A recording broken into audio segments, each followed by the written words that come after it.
The problem is not democracy. The problem is the anti-democratic force field represented by the corporatized political duopoly that now is keeping the will of the people from being expressed in political terms. If you look at issue after issue, the problem is not the American people.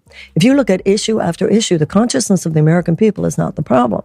The problem is how often the will of the American people, because of gerrymandering, because of the corporatized forces within both political parties that peripheralize any non-corporate backed candidates, now voter suppression rights, and first and foremost, the money, the undue influence of money on our politics. So democracy is the answer. The problem is that our democracy is not now functioning as a democracy. Like old school democracy as originally... Well, we've never been perfect, right. But at this point, our system is so corrupt, it's become a system of legalized bribery. And people know it. It's not like people are not aware, and it's not like people are not upset, but we're all living with this conundrum. What do we do? Mm-hmm.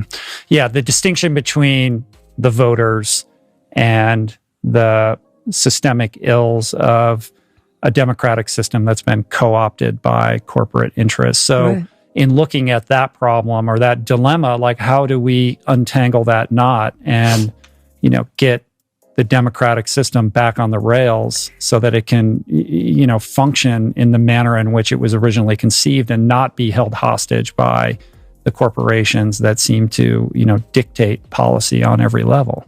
Well, with the current Supreme Court, makeup of the Supreme Court, we certainly can assume that Citizens United will not be overturned anytime soon.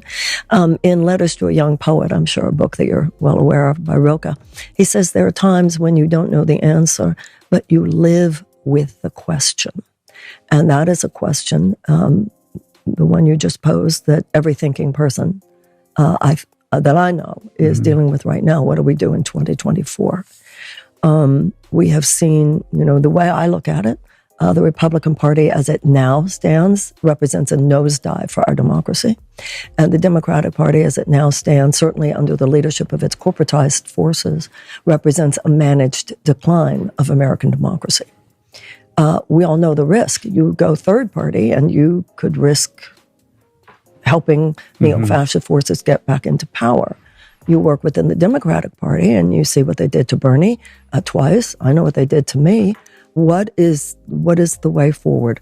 I'm living with the question in my heart, and most people I know are living with the question in their hearts.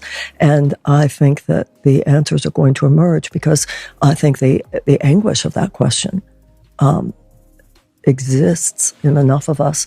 And very serious people are doing very serious thinking and reflection on this question.